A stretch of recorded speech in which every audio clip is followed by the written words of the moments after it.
Good morning, it's Eva.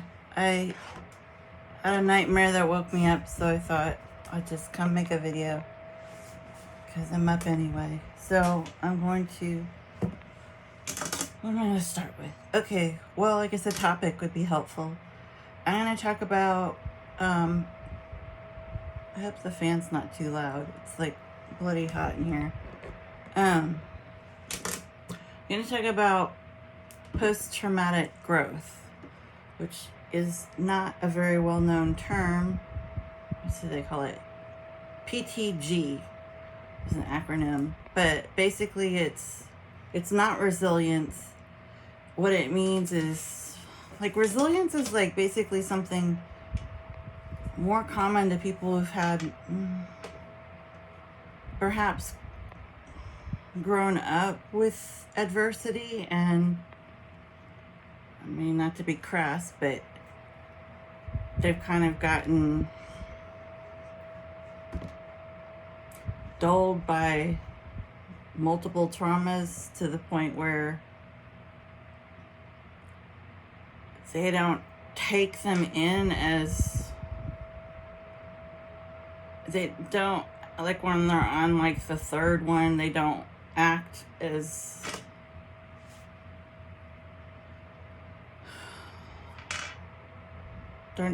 they're not a rookie. They're like, they kind of know what's happening. Like they don't know what's happening because there's all kinds of different traumas. It could be, one thing is an assault is very different from, a natural disaster, which is very different from someone dying of a terminal illness in front of you or someone being shot. I mean, these are all complete, like if you had all those experiences, it would be your first time experiencing each of those things. So I think I'm saying it wrong. I think what I'm trying to say is resilience is basically what's built in your, I don't want to say character, but it's built in your, kind of your inner world. And it's based on like personal experiences you've had, like whatever's made composed of your life so far, and your reactions to it, and whatever treatments or no treatments or that you had afterwards to offset it. But post-traumatic growth is basically you are actively doing work on the PTSD after the event has occurred. Okay, so it's not your natural reaction to what happened. You get it? Like resilience is like kind of baked into you, right? You're not like actively like, oh, I'm going to express rage now, or I'm going to cry for days and not be able to get out of bed. Like you don't think that stuff, you just sort of do it. And then if you do it more than once, then you might start thinking about it like, oh, I better not act like that next time I go to so-and-so's house or something. Like if you blew your temper or something, or acted inappropriate, you would think that's something I don't want to do again. But the first time it happened, you may not think anything because you didn't know you were going to do it. So I would say, I guess like a combat veteran might be a better example, because there's somebody who, like, they obviously know if they're going to be in multiple situations where they're going to be put under extreme stress, where there's going to be physical danger, and they're going to have to persevere over that, then, and they know, okay, the next day, I'll probably go through the same thing. So it's like they're building resilience, like as they gather experiences from like the first time they're there to like their third tour of duty, like they're different. So That's a much better example. Post-traumatic growth is like something I personally think that they should do a whole lot in like therapy related to PTSD, and it's hardly talked about. They sort of put it under the umbrella of PTSD, like coping mechanisms, like strategies to help you when you have trigger moments. But to me, it's like that needs to be like completely separate from PTSD, because PTSD in itself is like an enormous topic. I mean, it's a really, because it's involving all your senses. It's very sensory, and it's very like tactile or through your body. It has a lot to do with your body mind spirit connection. It's very like a physical, physical, mental, or combined, because you're having symptoms of like let's say like you were in an experience as a soldier where somebody was using like a loud, weapon that sounded like a drill or something, and then you go to like get your car, get maintenance on it, and you hear, someone doing something with a car and it's making that same noise.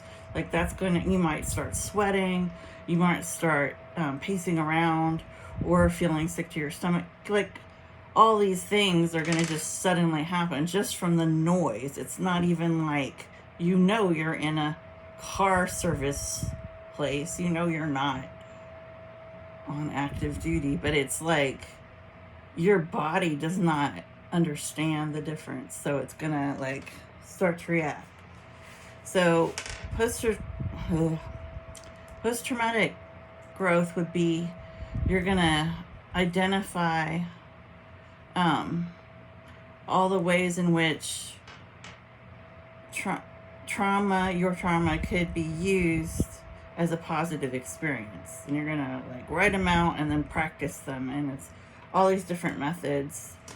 It's like I have it on my phone, but I should be able to remember this too. But it's like you would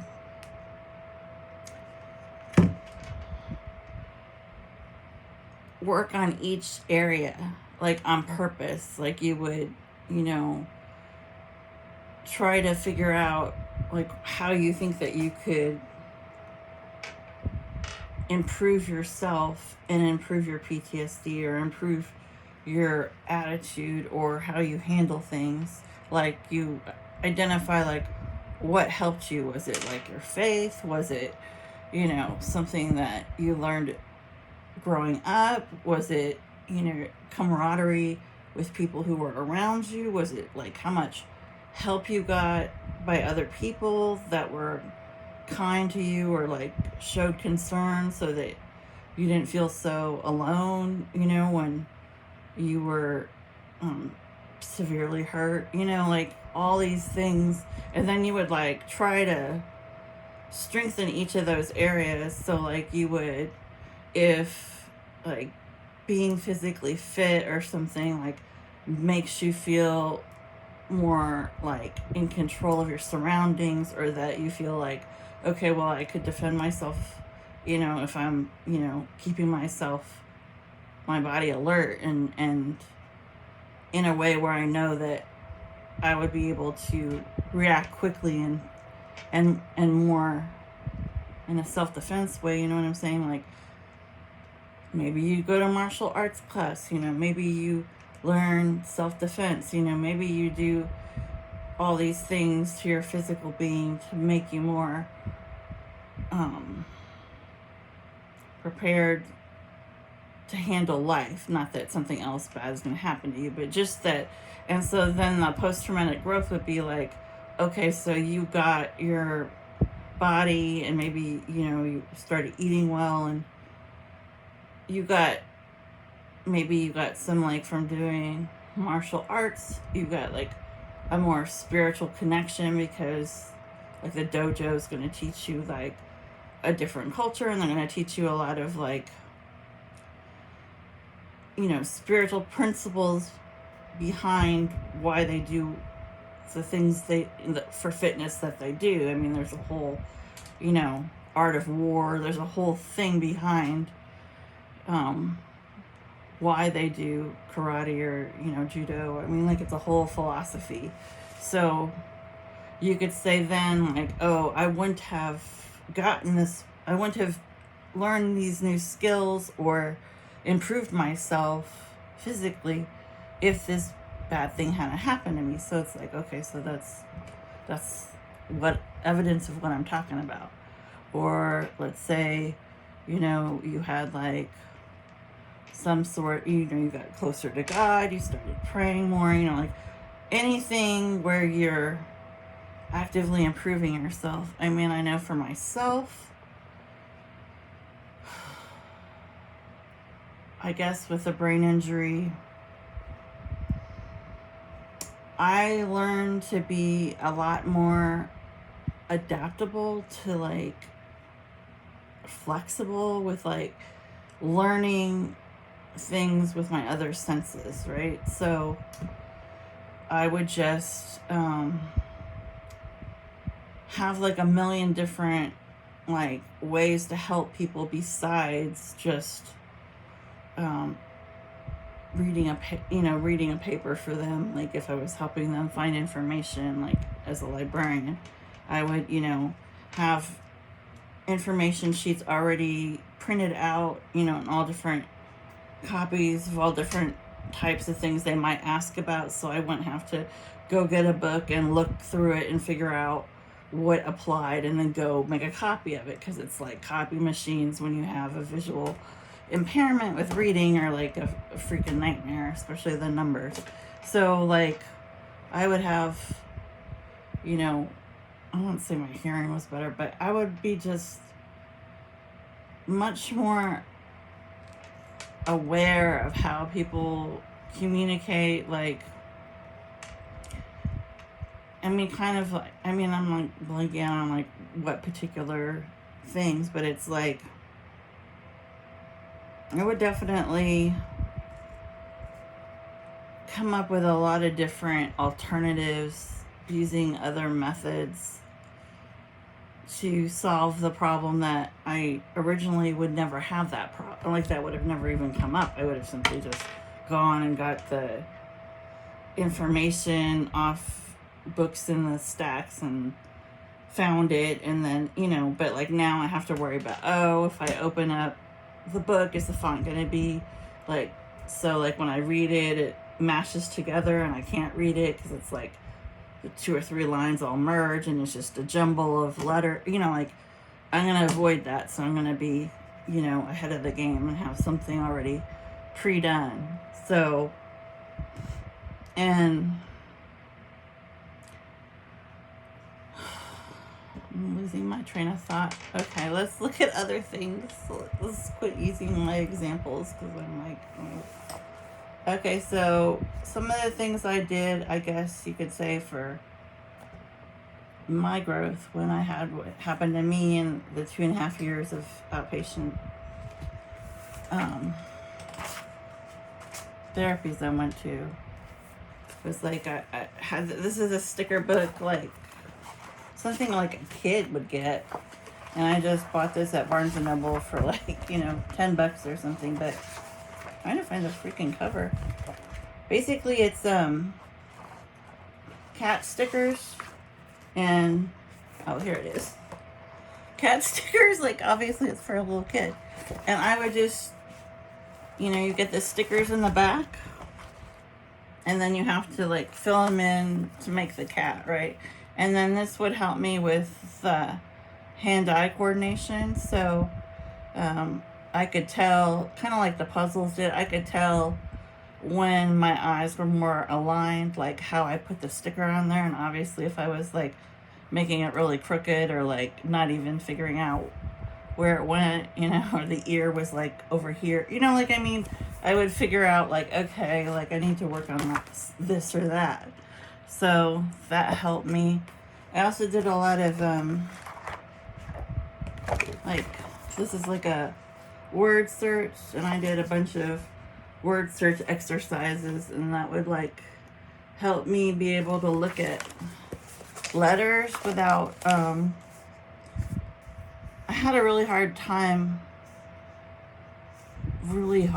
like I can't even express to you how hard it was with capital letters. I don't know, like when I first had this problem, like if I looked at a capital letter, it would like that I couldn't really read them because it seemed like they had like sharp edges, but it's just like the way they were, I guess, because it's strange, because it's like you would think like bigger font would be better for me, but it was like the way the capital was, it would hurt my eyes to read the capital letters.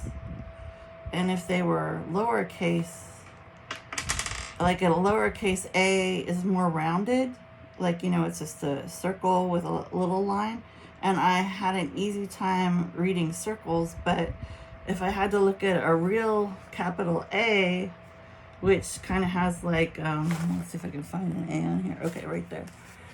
It has like two straight lines and then like a hard line across it. It's like, for some reason, just the angle of the V shape, it would hurt.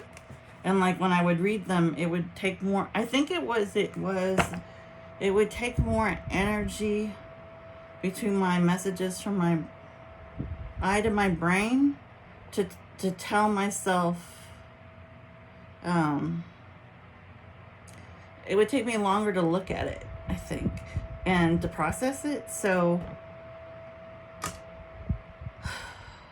I guess because like in regular life, you never think about it, but we look at more lowercase letters than we do capitals. Okay, so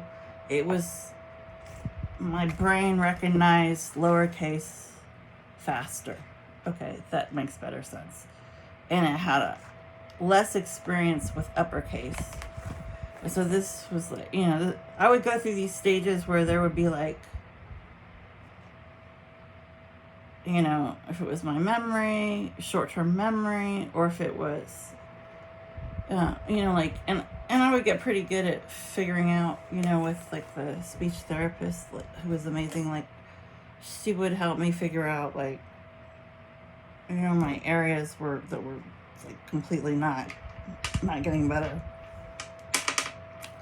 But they would be like, someone gave me a phone number, I could only do like, I think my max after being there a while, like a year and a half, was like I could do 5 numbers in a row. But if you had the area code, you know, like 5 numbers, you know, that's not a whole phone number. So I had trouble with that. These are like the glasses that I wore.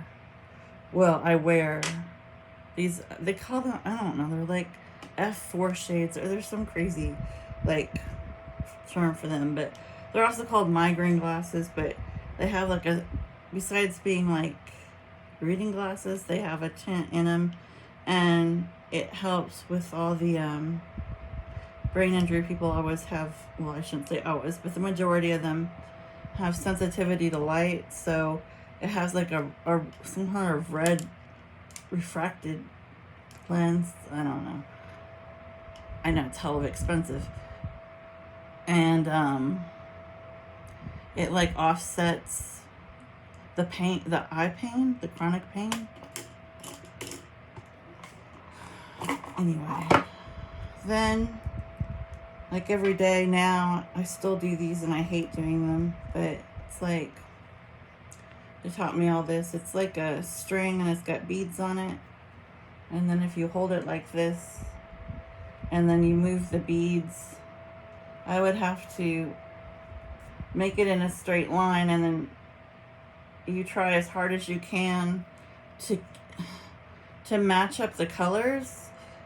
But the problem is when you have a, I guess my condition, it's big long term. ocular motor dysfunction from persistent post-concussion syndrome, whatever, from the TBI.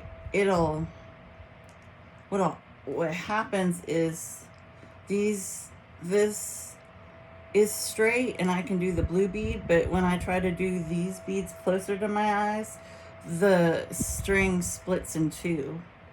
And so even though they're in a straight line, the way I see it is only the blue is in a straight line and the other two are like in a forked road, like that. And so I see one bead here, one bead there. So like when you're reading,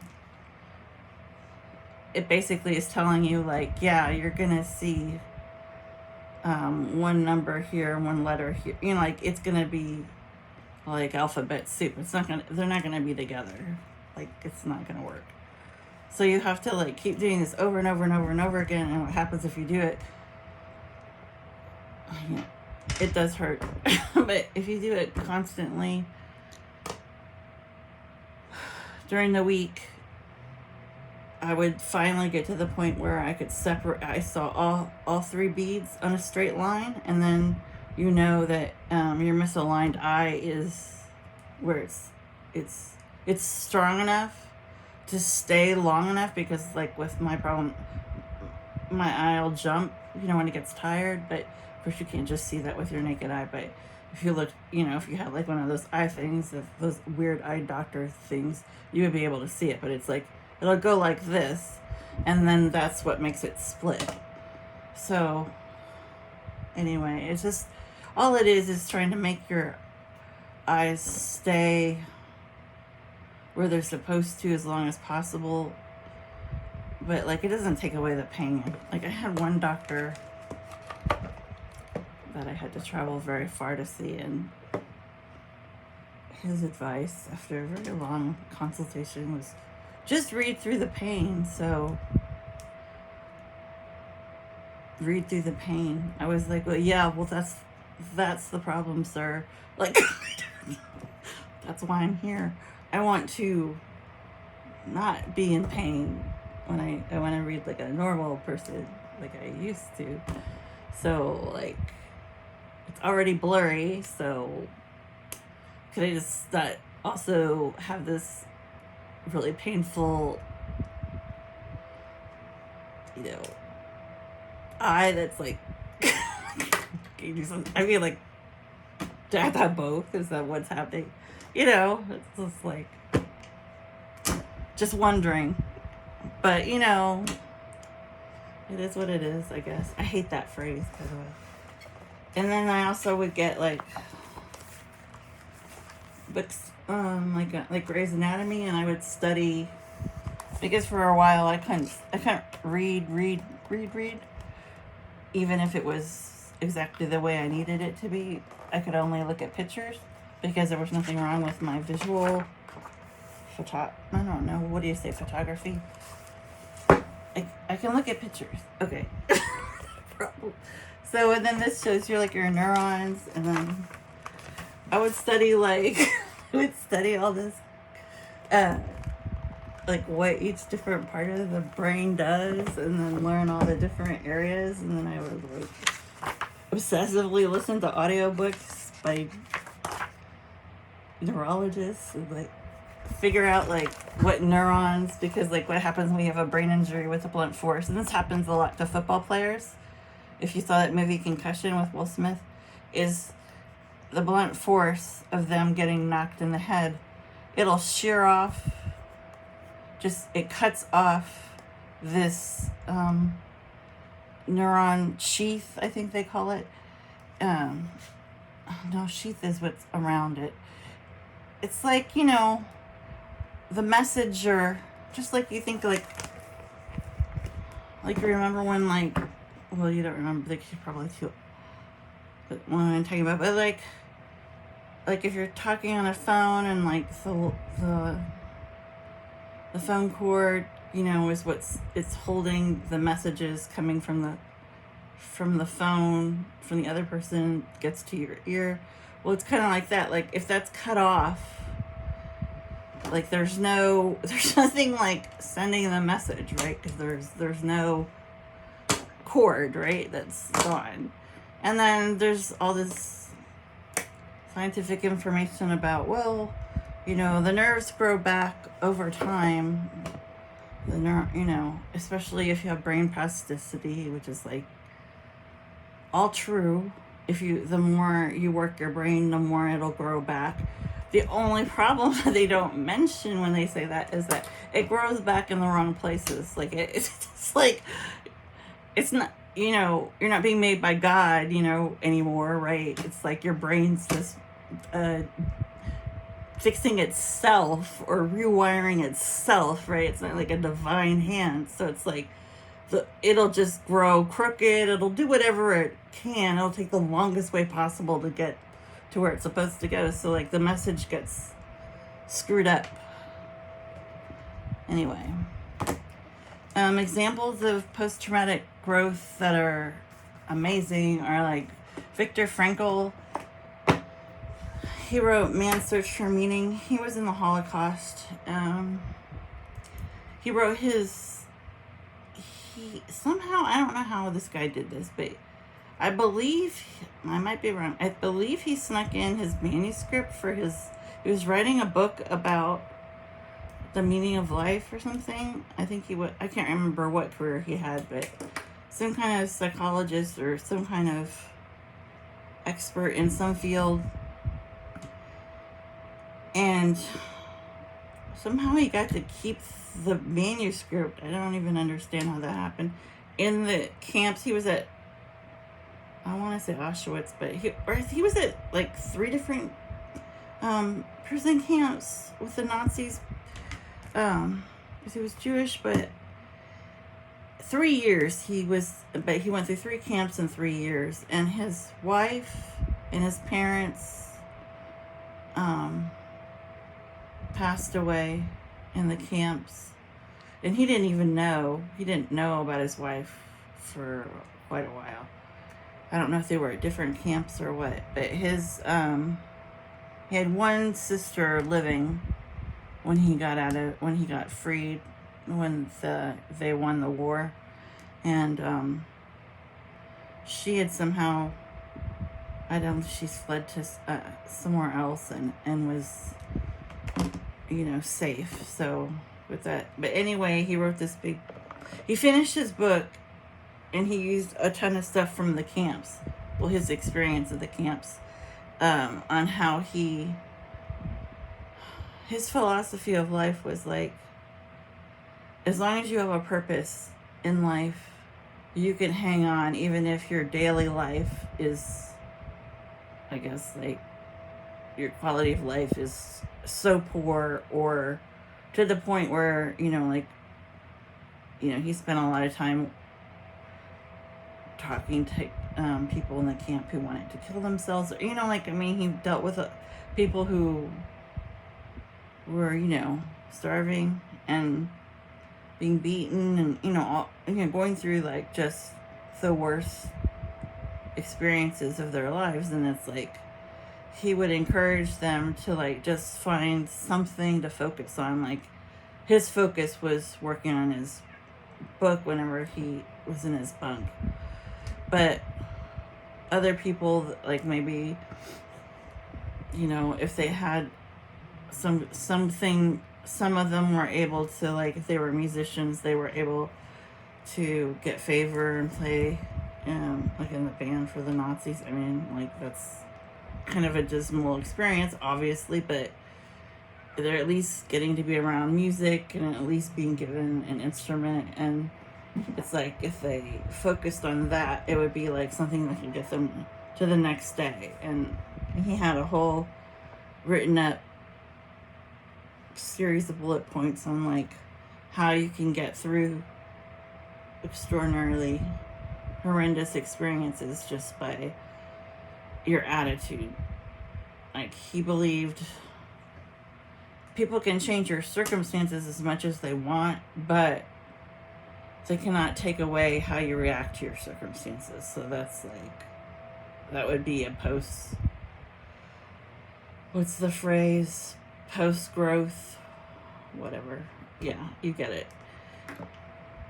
And he had like a lot, and then he had to use his own theories like when he got out, because after he found out his parents and his wife were dead, he was, he went back to his home country, and his whole life had been to the almost ruined, to the point of like he wasn't allowed to practice his career. He wasn't, he lost people he cared about, and he had seen like so much grotesque behavior of people to each other that like, he was severely traumatized. But he used the theories that he wrote about to get over to get himself through and then improve his life. This guy, I bought like all his books when I first got brain injured. His name's Daniel Amen, and he writes, this is Concussion Rescue, and then I got this one, Memory Rescue. I mean, I honestly can't read most of it, but I would have, some would read parts of it to me, and where I would listen to the audio and then go back and like, it has some pictures, and highlight those areas so I could understand it better. But he has a whole like program of recovery, and these are like for neurological disorders, so they can be used for Alzheimer's, they can be used for MS, they can be used for anything, Parkinson's. It doesn't have to be a brain injury, but his program is like highly nutritional, meditation, I said nutrition, exercise, of course, and I mean, honestly, I haven't gotten into these in such a while because I've kind of moved on to focusing on eye strain, which is like a lot less fascinating. And he does a lot about like learning to understand. This was the thing I went through for a while, is I really wanted to learn how to read a CAT scan. I wanted to learn how to read like the MRI results. I wanted to, like, I learned the language and I learned all the medical terms, and I got pretty good at reading the images, to be honest with you. I was actually, into it. But it helps you feel like you have a sense of control, because like,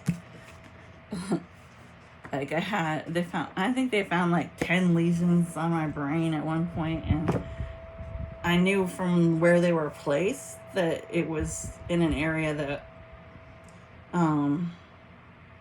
it wasn't really going to be really detrimental. But like, if I hadn't like learned all this information before I saw the results, like I would have been like freaked out, because you see all these like white spots all over your brain, and you're like, what the hell? But because I knew the areas of the brain, like I knew, like, okay, like I'm not gonna get upset. It's like sucks, but it's not like a big deal.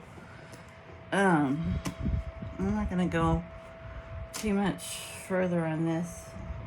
I think there's probably would have helped if I would have printed out Viktor Frankl's list of, he has like a list of like, I think it's like 5 or 10 things that he believes you need to overcome. I will mention, I don't know if anybody knows the Memphis, this is the Memphis 3.